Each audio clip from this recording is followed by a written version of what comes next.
Hello everyone, hope you all are doing good. So today we are going to discuss about the factors which affect our learning.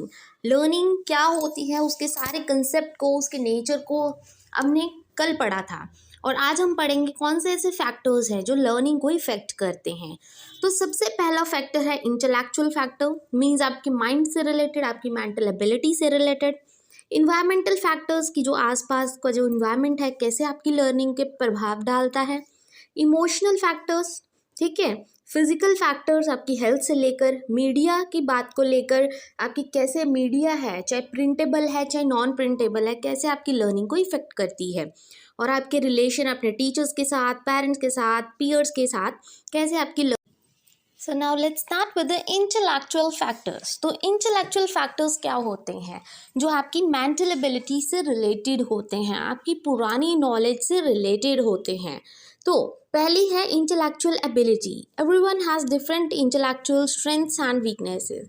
कि हर एक बच्चे का जो mind होता है, उसकी सीखने की क्षमता जो होती है सबकी अलग अलग होती है। कोई जल्दी सीखता है, कोई लेट सीखता है, ठीक है जी। तो ये होती है इंटेलेक्चुअल एबिलिटी। जो जल्दी सीखेगा वो फटाफट लर्न कर लेगा, जो धीरे धीरे सीखेगा वो क्या है, थोड़ा टाइम लेगा लर्न करने को। तो आपकी जो मेंटल एबिलिटी होती है ना, वो भी कहीं ना कहीं आपकी लर्निंग से रिलेटेड होती है। Then come pure knowledge. Pure knowledge होती है जो आपकी पुरानी नॉलेज है। फॉर एग्जांपल कि जैसे आपका पुरानी नॉलेज है, आपने कोई चीज़ पढ़ी थी, मतलब आपने लर्न की थी एक तरह से, है ना। अब आप वही कंसेप्ट पढ़ रहे हो तो आपको याद आएगा कि हाँ, मैंने ये चीज़ पहले लर्न की थी और वो नॉलेज मेरी आज काम आ रही है। इससे क्या होगा, मेरी लर्निंग और बेटर हो जाएगी क्योंकि वो मेरे माइंड से रिटेन हुआ था, मेरे माइंड में ही पड़ी थी वो चीज़ और मैंने अब जाके उसको फिर से यूज़ कर लिया, मेरे कहीं ना कहीं काम आ गई वो, ठीक है। तो ये फैक्टर्स आपकी लर्निंग में बहुत ज़्यादा हेल्प करेंगे। Then environmental factors. इन्वायरमेंटल मतलब हमारे आसपास की चीज़। देखो, नेचुरल सराउंडिंग्स कि आपका क्लाइमेट कैसा है, आपके एटमॉस्फेरिक कंडीशंस कैसे हैं, कहीं ना कहीं ये भी प्रभाव डालते हैं। देखो, आपका इन्वायरमेंट अच्छा होगा, आपके आसपास सब कुछ अच्छा होगा, आपको अच्छा लगेगा और आप लर्न करने के लिए तैयार रहोगे, हमेशा रेडी रहोगे, ठीक है। बट अगर आपके आसपास ऐसे ही कुछ कचरा फैला हुआ है, गंदगी है या एटमॉस्फेयर अच्छा नहीं है, कहीं गाना बजाना चल रहा है, किसी की शादी हो रही है, कुछ हो रहा है, तो मतलब आपका इन्वायरमेंट ही अच्छा नहीं है जहाँ पर आप बैठ के पढ़ रहे हो, तो उससे क्या होगा, आपकी लर्निंग अच्छी नहीं होगी, ठीक है। तो ये फैक्टर्स भी इंपॉर्टेंट है। Then comes the social surrounding. Social मतलब हमारे आसपास जो हमारे लोग हैं, जैसे हमारे पेरेंट्स हो गए, ठीक है, हमारे पीयर्स हो गए, फ्रेंड्स हो गए। सोशल मतलब सोसाइटी। वहाँ पे किसी की शादी है, गाना बजाना चल रहा है, ठीक है, लाइट प्रॉपर नहीं है आपके रूम में, एयर प्रॉपर नहीं आ रही, मतलब आपको क्या है, प्रॉपर वो कंडीशन नहीं दी जा रही जहाँ पे आप पढ़ सको, वो होती है सोशल सराउंडिंग। तो ये भी आपके लर्निंग को इफेक्ट डालेगी। देखो, इन्वायरमेंट अच्छा होगा आप अच्छे से पढ़ोगे, इन्वायरमेंट अच्छा नहीं होगा तो आपकी लर्निंग खुद ब खुद खराब होगी, ठीक है जी।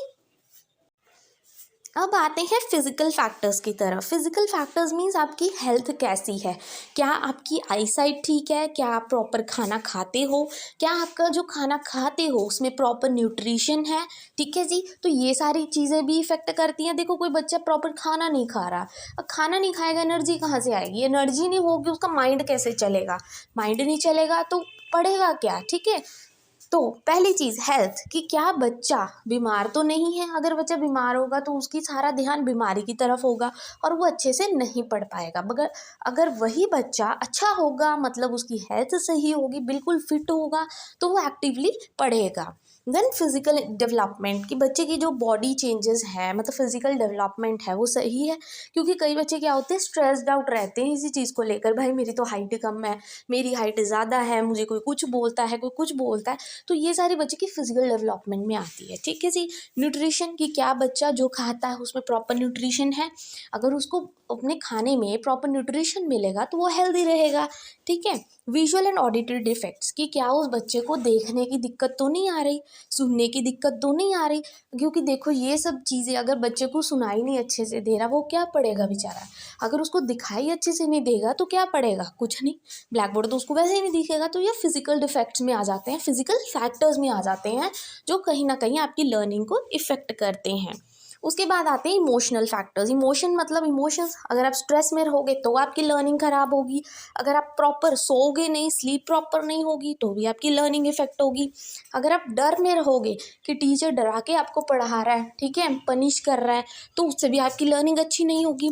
अगर टीचर मोटिवेट करेगा तो आपकी लर्निंग अच्छी होगी, अगर मोटिवेट नहीं करेगा तो लर्निंग आपकी फिर खराब होगी, ठीक है। फिर आते हैं media factors, print and non print. Print वाले मतलब होते हैं जैसे आपको प्रिंटेड मटेरियल मिलता है, आपकी बुक्स वगैरह होती हैं, ठीक है, प्रॉपर उसमें सभी वर्ड्स सिंबल्स विद पिक्चर सब कुछ दिया होता है, अच्छे से दिया होगा, तभी कहते हैं ना टेक्स्ट बुक्स को अच्छा बनाओ ताकि बच्चे इंगेज हो एक्टिविटीज़ में, वो अच्छा सीखें। तो वो होती है प्रिंट मीडिया, ठीक है, उससे आपकी लर्निंग बहुत अच्छी हो सकती है अगर वो अच्छी तरह प्रिंटेड हो। देखो अगर मिसप्रिंट हुई हो तो आपको भी पढ़ने में मज़ा नहीं आएगा कि दिख तो रहा नहीं है, कुछ वर्ड्स बहुत ज़्यादा मिसप्रिंट हैं, ठीक है।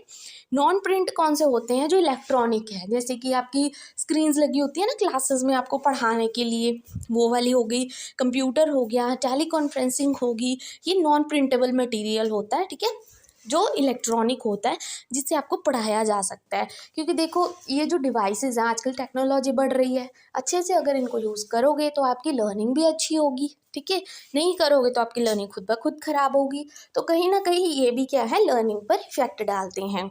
फिर your relationship with the teachers, teacher के साथ आपके रिलेशन कैसे हैं, क्या आप दोनों मतलब अच्छे से इंटरैक्ट करते हो, एक दूसरे की बात सुनते हो, ठीक है, अच्छा कोऑर्डिनेशन होगा टीचर के साथ, आप कुछ ज़्यादा सीखोगे, ठीक।